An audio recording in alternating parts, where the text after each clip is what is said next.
Ako si Harry Boy, hindi kilala sa tawag na Wormy. Masipag ako kapag marami ng bayarin. Kaya tara, huwag niyo ako samahan later. Umagang-umaga nga nakatulala agad itong si Gregory. Pinagmamasdan niya maigi yung masters niya. Banda dito naman ay busy agad yung mga admin ko. Sumasagot daw sila ng mga inquiries. Banda rito naman ay nakatulala din si Cordapia. Nag-aabang na pala sila ng makakain nila. Kaya naman inunahan ko na sila kumain. Nagtimpla na rin pala ako dyan ng napakatapang na Gretis coffee na sinabayan ng longganise at titlog.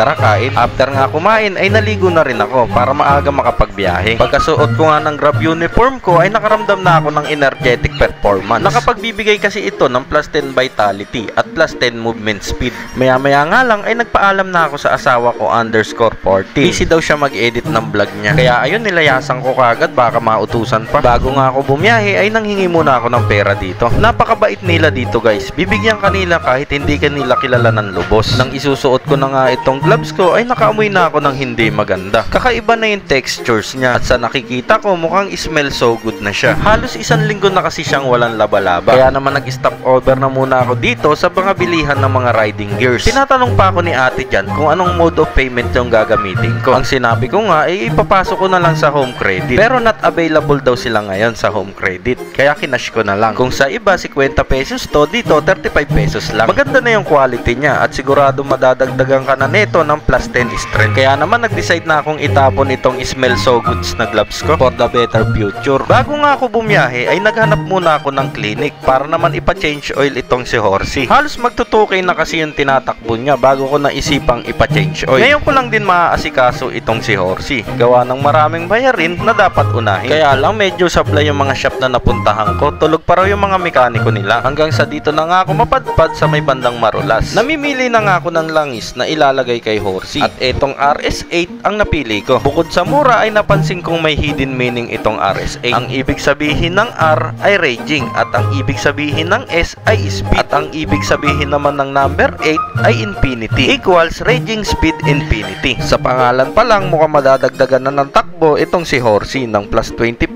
speed. Ito ay theory ko lang naman based on my own scientific explanation. RS8 baka naman 5 box lang ng langis. Charot. Maya nga lang ay nadaanan ko itong mga batang ito. Syempre nakikismis muna ako. Nang makaramdam nga akong hindi sila magpapang-abot, nilayasan ko na agad. Bahala kayo sa buhay nyo. Hanggang sa nakakuha na ako ng kauna-unahang kong first booking. Grab Express na ang palagi kong ginagamit na application. Wala lang, ito na kasi yung trip kong gamitin. Dito nga sa may bandang Binondo ay may nakakilala sa akin. Kaya naman binigyan ko kagad siya ng isang matinding tarpaulin at isang peace bomb pampamalas. Biyahing Intramuros yung nakuha kong booking. Kaya naman dito ako dumaan sa may bagong tulay. Akala ko nga dyan ay nasa New York na ako. Malapit na ako sa drop-off location hanggang sa madaanan ko tong napakaraming bilihan ng mga second hand na aircon. Kaya kung sakaling naghahanap kayo ng murang electric fan, try nyo puntahan dito. Hanggang sa makarating na nga ako dito sa pagdideliveran ko. Easy money na naman by Wormy TV. Balik tayo dito kay Grab. Dito kasi kay Grab kahit isihan ko lang ay kaya kong kumita ng 1.5 pataas. Simula alas 10 ng umaga hanggang alas 6 ng gabi. Dati kasi yung si Orange Palab ko magkano lang. Nakaka 1K plus naman. Kaya lang ginagamitan ko pa ng ipinagbabawal na technique para lang kumita ng sapat. Kaya ayun, tablado na siya kay Wormy Boy. Siguro babalik na lang ako sa kanya if the situation is okay na. For now on, eto na lang muna. Kahit na sabihin mong Soulja Boy ka, hindi pa rin talaga uubra. Ano ba ang Soulja Boy? Ang Soulja Boy ay isang bansag sa isang delivery rider na matitindi bumiyahe. Nagtataglay sila ng Solar Boy Immunity at Wetbox Immortality. Now you know. Pwede kayo mag-take down notes para hindi nyo makaligtaan ang mga special skills na pwedeng ma-unlock dito. Balik tayo dito sa biyahe. Nakapick up ako dito sa may Makati. Dinala ko lang dito sa may bandang Ermita. Pagkatapos nun ay nakakita ako ng 2 cobra. Huhulihin ko sana kaya lang nahuli na ni Pop. Kaya bumili na lang ako ng mapufood trip. Jolly na matamis tsaka royal lang sapat na. Maya nga lang ay nagka-penalty ako kasi nag-cancel ako ng booking. Hindi kasi makontak yung sender tsaka yung nag-book kaya kinancel ko. Buti na lang may tinatago pa akong application. Kaya eto, nag-move it na lang muna ako. Hanggang mahatid ko na dito si Madam sa may Hermosa Tondo. Medyo very good na rin yung kinita ko kaya nag-decide na akong umuwi. Shoutout na rin pala sa kumpare kong si Ted Galit. Birthday niya nang nakaraan kaya lang hindi nang invite.